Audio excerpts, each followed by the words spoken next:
Hey, everybody, welcome back to the podcast. I'm so excited today to have author, speaker, podcaster, executive coach, marketer extraordinaire, Shayna Rattler. Shayna, thank you so much for being here. Absolutely. I'm happy to be here. I've been looking forward to it for a while now.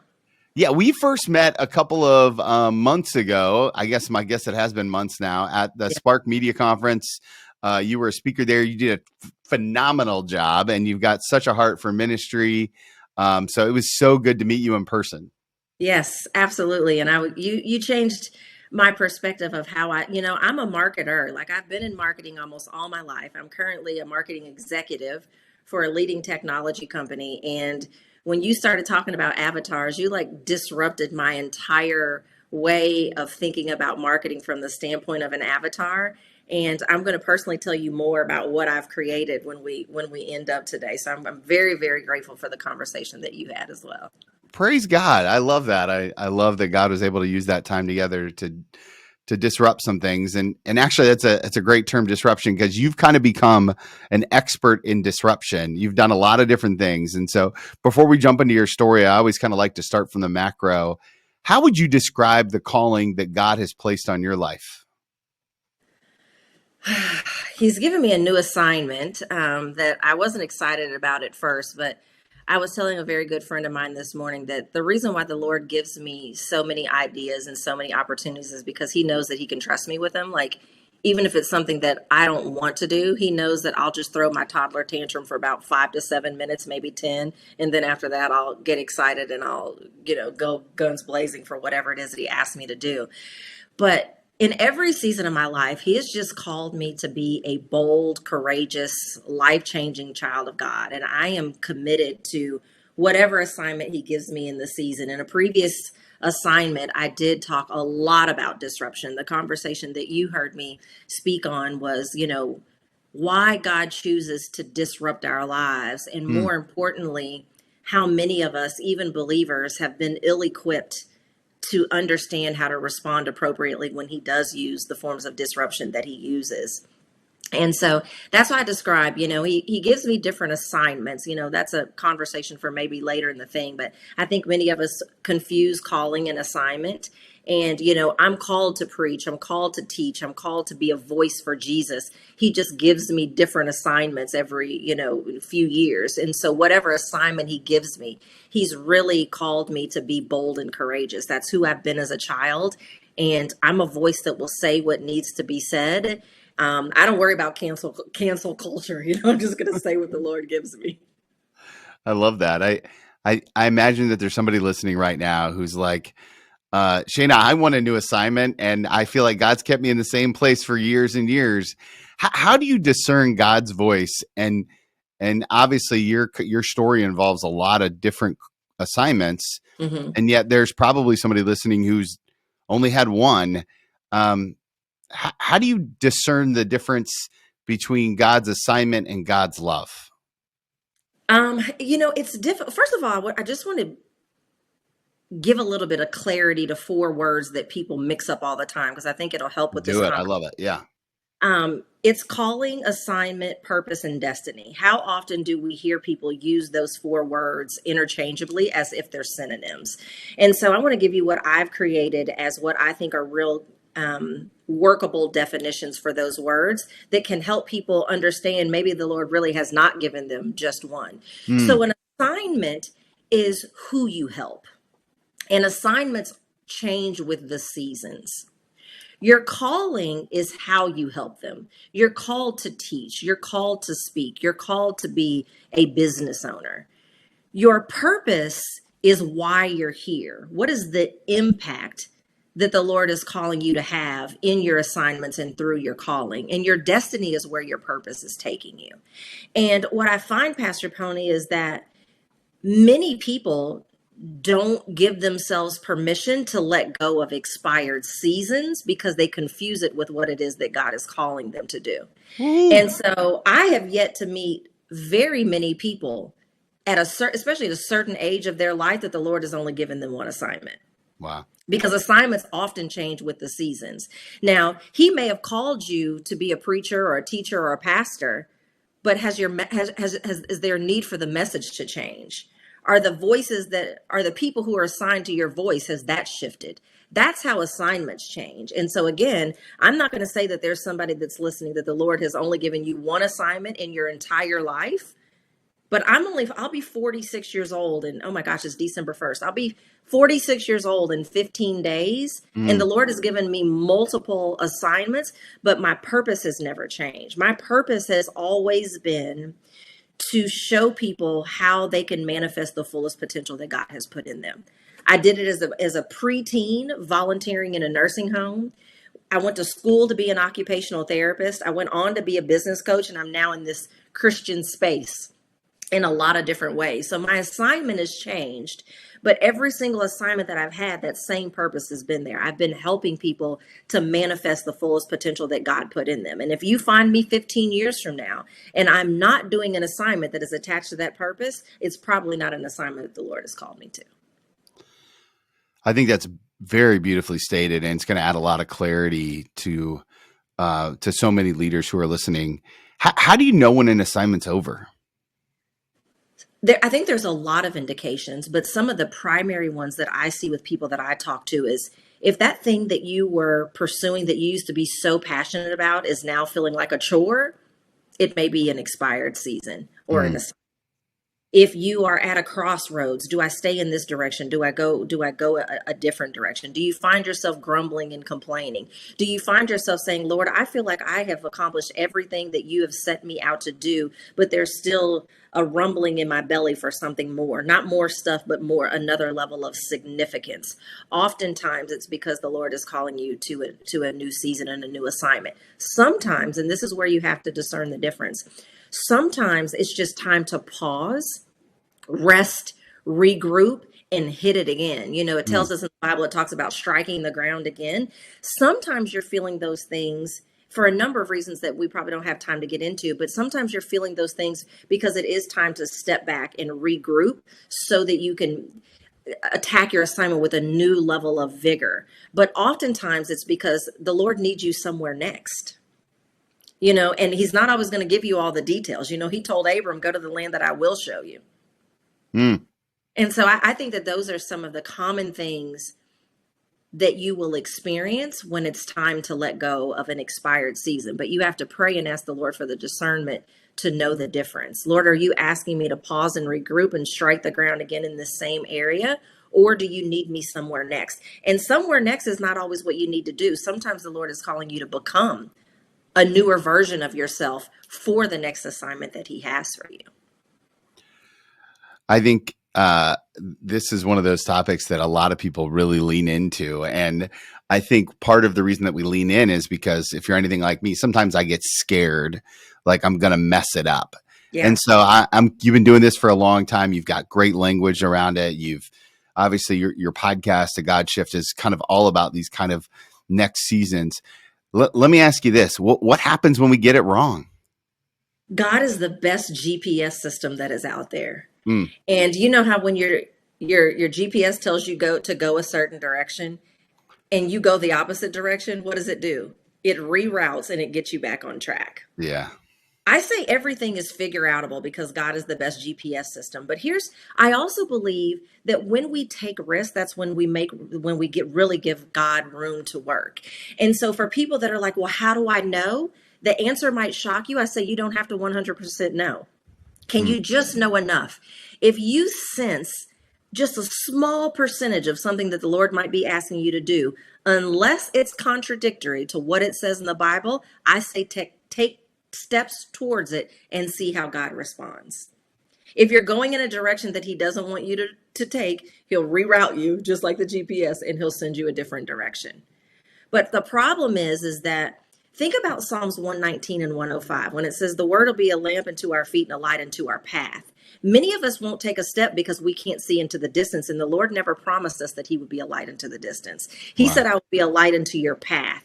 So if you have a little inkling of what that path may be, take a step. I was just telling someone about 10 minutes before we joined that there's so many people that there's so much that you can do with what God has already said instead of waiting on what he's going to say next. And I can guarantee you that he's not going to say anything next if you haven't at least taken a step towards what it is that he told you last. And then that's your path, and then he will light the next path.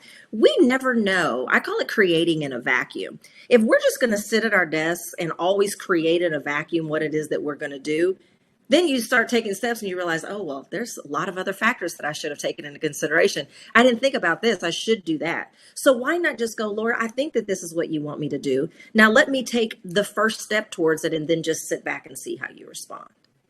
So many of us would be where it is that he desires for us to be if we wouldn't get stuck in, number one, recognizing the how is none of our business. And number two, saying you don't have to 1000% know. Is it, Lord, is it me or is it you? Doesn't matter. Take a step and see how he responds. And I guarantee you'll figure out if it's you or him. Have you ever thought about giving pregame football warm-up speeches? I'm ready to run through a wall right now. It's amazing. I love it. It's so CNN, good. ESPN, if you're listening, I would be more than happy to take that on. Get me fired Those up. checks can fund my assignment. Obviously no one is making these kind of life choices in a vacuum. You have a community around you. You're making bold, courageous leaps of faith.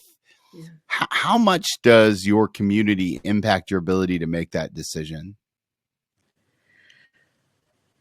I would say that my community supports me when I'm like, I don't quite know if it should be this or that, or what should I call it. I have always been the type of child, Pastor Tony, that I've always been bold and courageous. I now know how to channel it appropriately as an adult. But I was a heathen. I did what I wanted to do.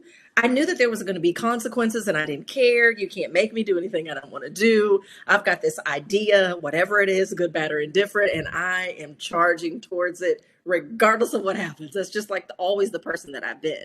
Yeah. And so I think I was sharing with you before we started that the reason why I think I get so many ideas, and people are like, why do you get a prophetic word everywhere you go? Because the Lord knows that he can trust me to activate what he gives me. And I've always been that. I just know how to channel it appropriately now. And so I'm grateful for my support system and the groups that are around me, because there's people in there that some of them are smarter than me. There's some of them that have done more than I've done. There's some of them that are gifted in areas that I'm weaker. And so it's always good to have someone like, I don't know if you met Linda Goldfarb when we were at Spark or not. Yeah, but Linda's great. I'm the type of person that I can't figure out what to call it. What I want to call it is dumb. I know what it should say, but I have no idea how to say it. Why would I sit there for hours tearing up shreds of paper and still never love when I can just text Linda and say, I need to know what to call this next thing. Will you help me? And then the very first words that come out of her mouth, like, make the hairs on my arms stand up. So my community, I don't know that my community helps me become bold and courageous, because that's the identity and authority that I know that God has given me. Yeah. But my group definitely does help me support where I'm going and how I'm getting there. And it's always great to have people around you that you can say, what do you think about this? Or look what I've created. I now want you to poke holes in it. Help me find what could be better. So, I mean, you've got your hands in about a million things all the time is best I can tell, right? Like, so, you've got the podcast and you're an author and you're speaking and you're doing the marketing stuff. What does the breadth of your work look like? Like if somebody's like, what is it that you do? How would you describe the answer? I say I'm a Christian communicator.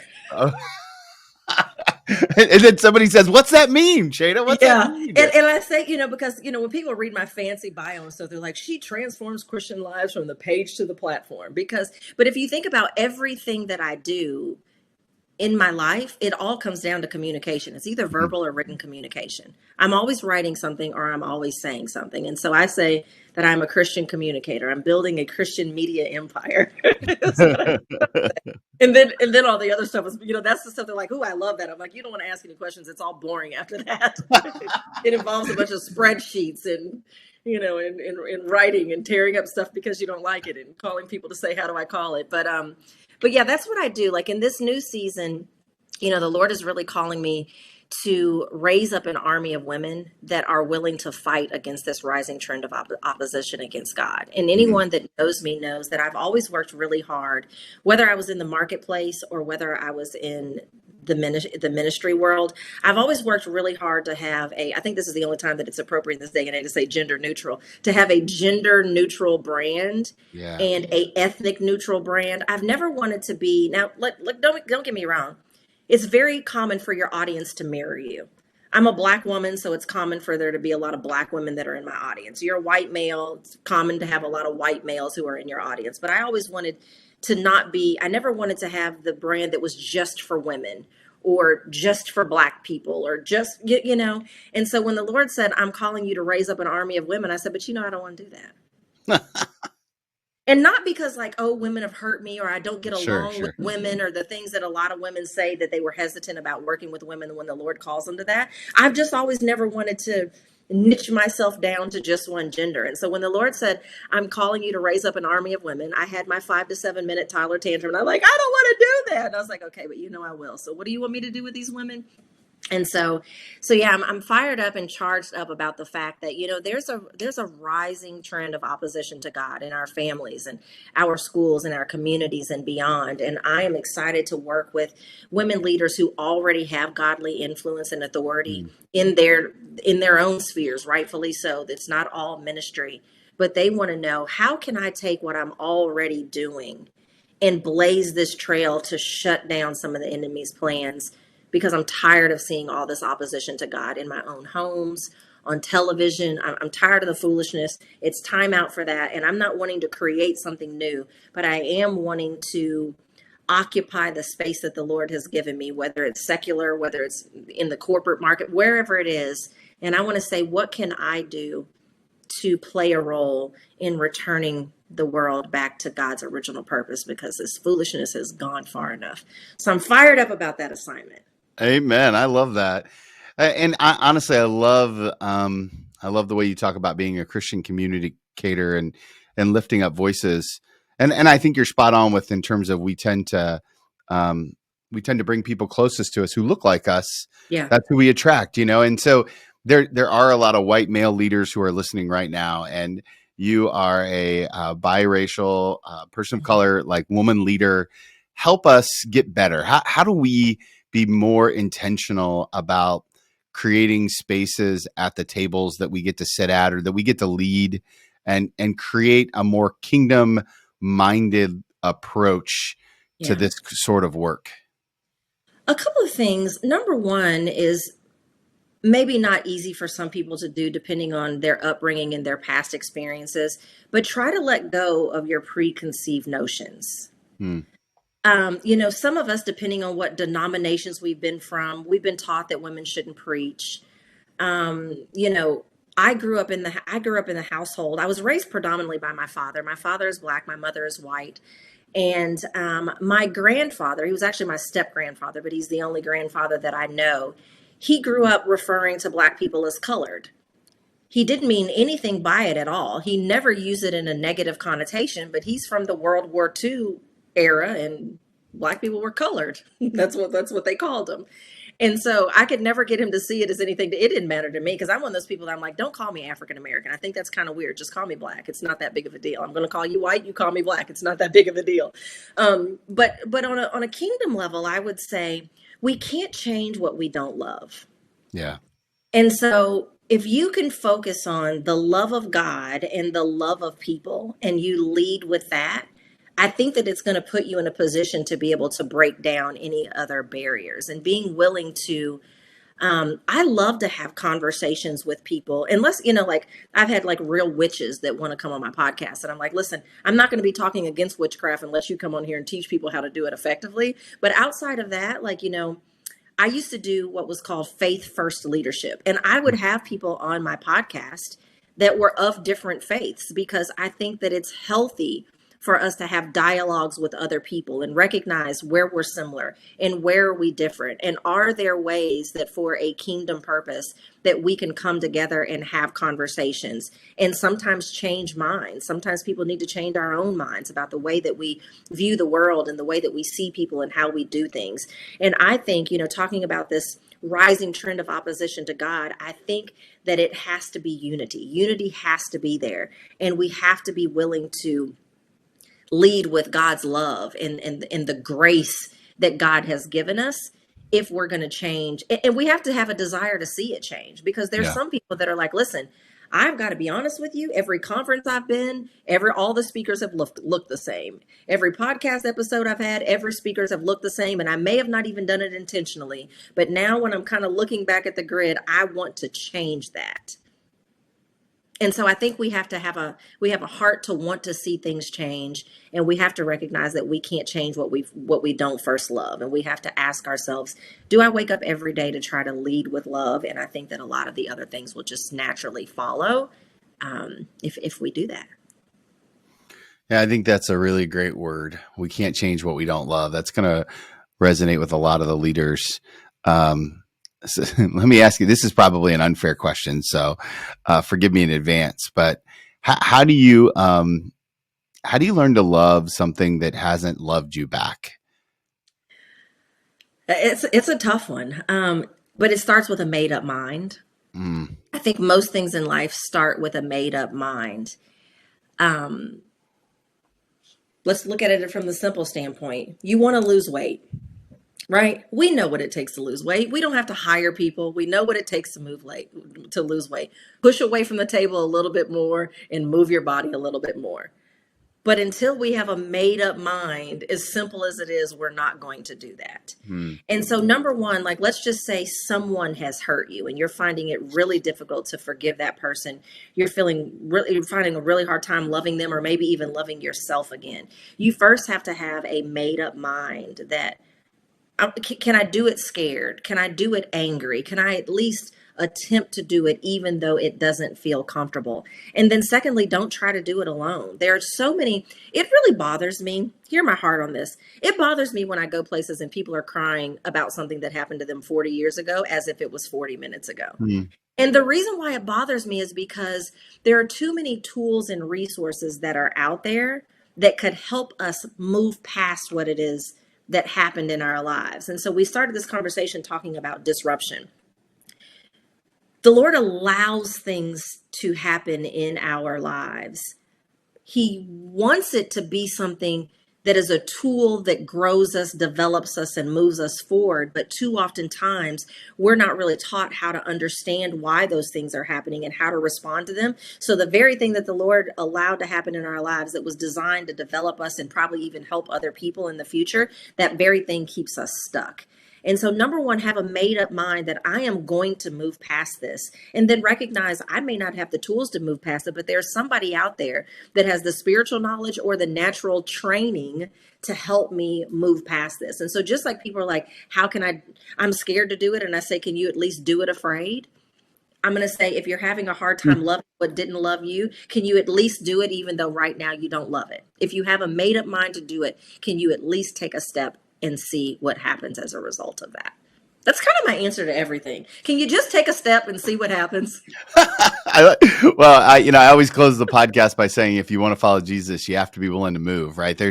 We have this, I think we have this kind of preconceived notion that we can just watch Jesus. Yeah. But it's never been about watching Jesus. It's always been about following Jesus. And that movement is so important. You know what I think can be some of the issue with that? And I'm a preacher, so I can talk bad about us if I want to. Yeah, come on. So oftentimes we preach a message of how great God is. And he is. He's better than any of us will ever be. But sometimes when you only teach about how great God is, and you never teach about how great he made you to be, and we never talk about the fact that dominion, which I also think is a form of authority, is mentioned 44 times in the Bible. You know, when it tells us in John 14:12, greater works than these shall you do in my name because I'm going to the Father. I believe that was the reason that Jesus was able to die, because the same authority that God gave him, he gave us. He left us with the Holy Spirit inside of us that empowers us to operate in the same authority. And so for people who feel like they should either just watch Jesus or just go to everybody else to pray for them and advise them, I question whether or not you've been taught that you have authority. Yeah. Yeah, that's good. I also tend to think that as preachers, we've created too many megaphones and not enough tables. Yeah. And so I often think it's a discipleship issue around these parts, but that's a whole different podcast. Yeah. Let me ask you this. I love the fact that you run on like jet octane fuel. You know, like you're high capacity leader. You're doing amazing things to build the kingdom. What are your daily disciplines that you have to do every day in order to keep running at a pace that, by all accounts, is remarkable? Yeah. First of all, thank you for saying that. I appreciate it.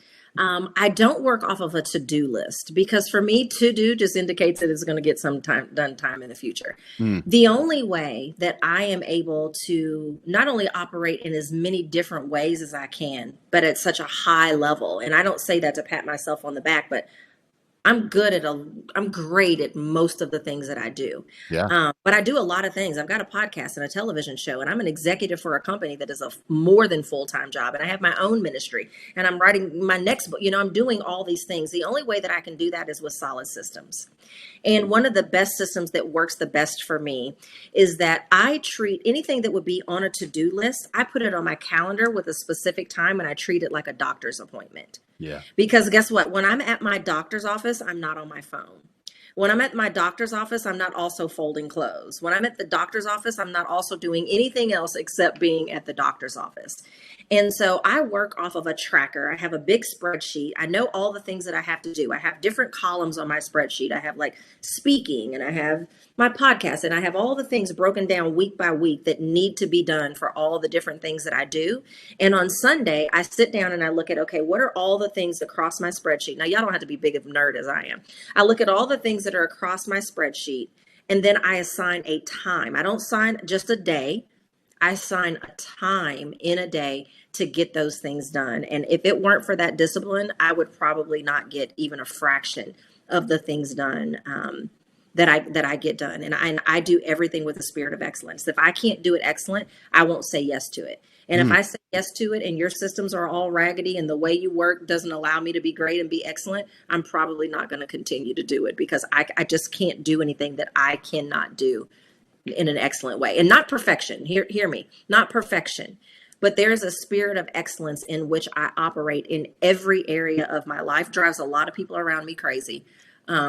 But it's how I get so much done. And dare I say, without being, whatever, it's why I'm as successful as I've been in so many different areas. mm, that's good.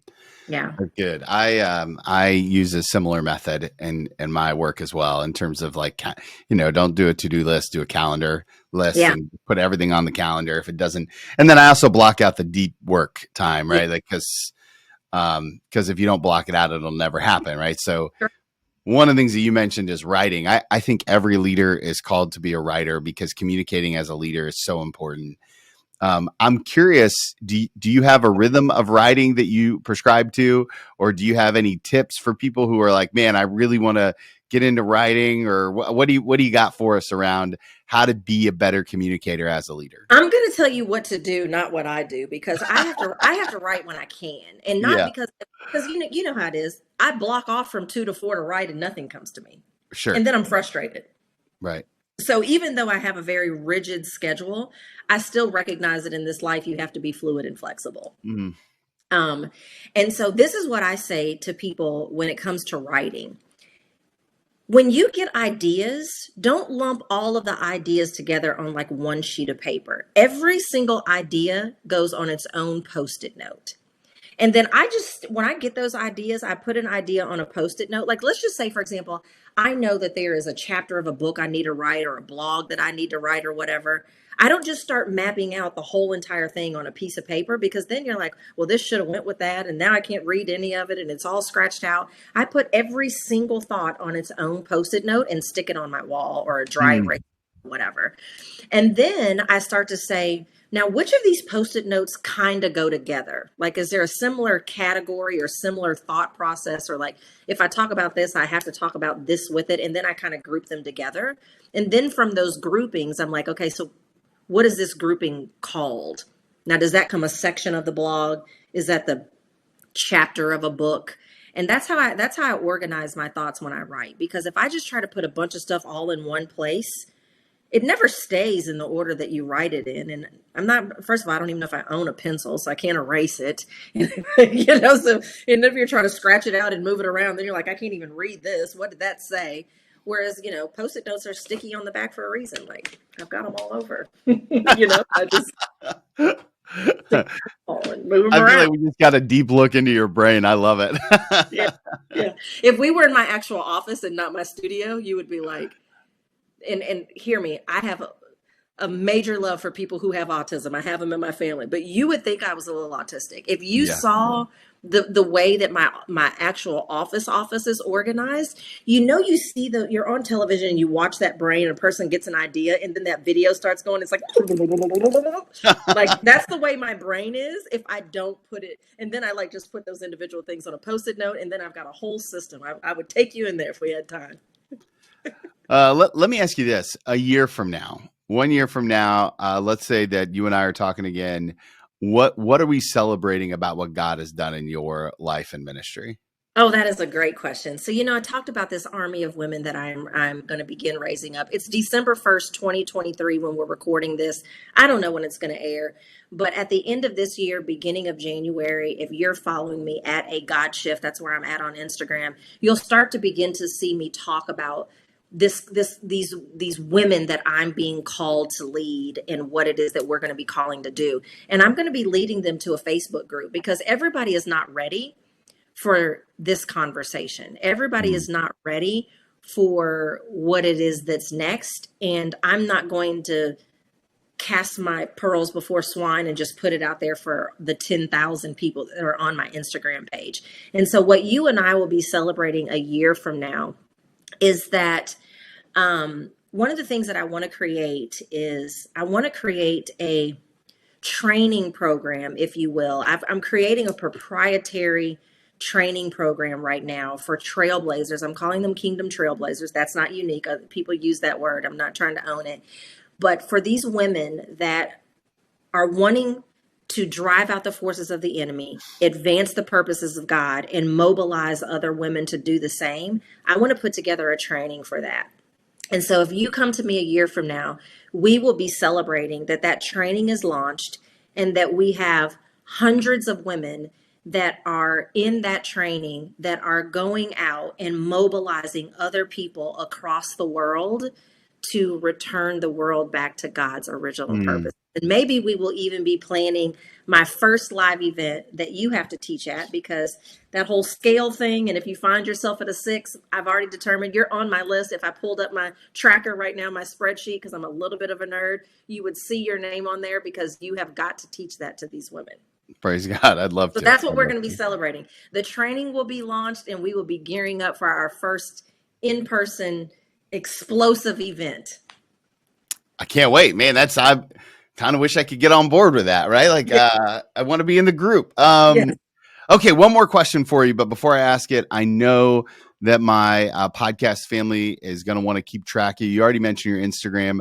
Where's the best place to learn all things Shayna, and like how do they stay in touch with your ministry? Yeah. Where can I they want to find give you? them a free gift because Oh, we've been awesome. we've been talking about like how do we shift, right? Like what is a God shift and like how do you shift? Because all of us, regardless of what we're doing, where we're going, what the Lord is calling us to do, if there's any changes, we're all shifting in some capacity of our lives. And I hinted a little bit about sometimes it's about being and not doing. Sometimes it's about becoming. Like we're called human beings and not human doings for a reason. Mhm. And so I want to share a free gift, and it's called When God Says Shift. Because I know in my own life, when the Lord was shifting me from marketplace to ministry, there were several things that I was like, I have no idea what I'm doing. And so there are 4 shifts that are required, regardless of what you're shifting from and what you're shifting to. And so I wrote this free guide. It's called When God Says Shift. And you can get that at godsayshift.com, godsayshift.com. And that gets you in my ecosystem. You'll be able to find out everything about the podcast. You'll be able to find everything about, when I launched this whole, because there's 3 different types of Kingdom Trailblazers now that I've been in Pastor Tony's class. I have 3 different avatars. And so, if you want to learn more about that, if you're more about like, hey, I'm one of those women, I want to figure out how I can start to help to put an end to this foolishness. If you download that free guide, not only is it going to change your life, you'll kind of be in my ecosystem and you'll be able to find out about all the things. But if you're on social media, the best places to go is to Instagram, and I'm a God Shift. I'm everywhere. A godshift.com, a God Shift on Instagram. And that's the best way to kind of stay connected. But I would really love for them to download that free guide, because there's no fluff in there. I'm the type of person that I'm like, I'm not really concerned about you being inspired and motivated. I hope you were that when you got here. I'm concerned about giving you information that is going to lead to transformation. And I hit it straight. First couple of And words, what you got to do. I love it. I love it. And of course, your podcast as well, right? They can get It's to called a that. And God shift. yeah, a God shift. You can subscribe to that anywhere you listen to podcasts. Okay, last question. I always love to ask people. It's an advice question. Except I'm going to ask you to go back in time and give yourself one piece of advice. Except I get to name the season of life that you're in. Okay. All I right. like this. So I want to take you back to the day that you turned in your resignation from your big commercial job to decide to really pursue ministry differently, right? If you could go back and sit with that younger version of yourself, pull up a chair right in front of her, sit knee to knee, hold her hands and look her in the eyes. What's the one piece of advice you're going to give her about the journey she's about to go on? Don't you dare doubt yourself. And that's so important for me, because even though I am the type of person that will jump and figure out if the parachute is going to open later, I still do a fair bit of, seeking and searching and due diligence before I make a decision. So by the time I've made a decision to do something, there's no reason for me to doubt myself, because I've taken the time to figure out. Now, it may not be, I don't spend a lot of time, don't get me wrong. Like, you're not going to talk to me 3 months from now and I'm still trying to figure out the same thing. But I do think about, like, what needs to be done. I figure out what needs to be done to do it. And then I put those dates on my calendar to do it. And so by the time I've made a decision, I know that I'm ready. Ephesians 2:10, I always give people Ephesians 2:10 when they're doubting themselves or they feel like they're not ready, because the Lord put in us, all those great things that he had for us to do. He put that in us a long time ago. So when we don't feel like we're ready, I tell them to go read Ephesians 2:10. And so I would tell myself, don't you dare doubt yourself. Like, you know what the Lord is calling you to do, and you're prepared for this. And my now pastor says, if it's God's will, it's God's bill. And so I think the biggest thing was, I was like, ooh, but I make really good money. Right. And I'm not married. And yeah. Yeah. Walk by faith. Can you tease what your next book's going to be about? Yes, it's going to be about raising up an army of women. I love it. Yeah. In this new season, that's what I'm about. I am being called to mobilize world changers who want to overthrow the plans of the enemy and advance the purposes of God. And so that book is going to be, how as women we can come together in unity to do that. And so the first half of the book is going to be, how do you become this type of trailblazer that is doing that? And the second half of the book is going to be, now how do you go and mobilize other people to do it? Because if we're going to have the level of impact that is needed for what it is that we're seeing in this world, it can't just be a few of us. It's got to be each one teach one, lift as you climb, bring other people along, galvanize. And so that's everything that you see me do for at least probably the next 12 months are going to be all of the different forms of communication to raise up these leaders that are going to go out and raise up leaders that are going to go out and raise up leaders that are going to go out and raise up leaders. Because there's people that are in their own homes, they're tired of seeing this stuff happen. They're tired of seeing this stuff on television. They're tired of seeing this stuff in their schools.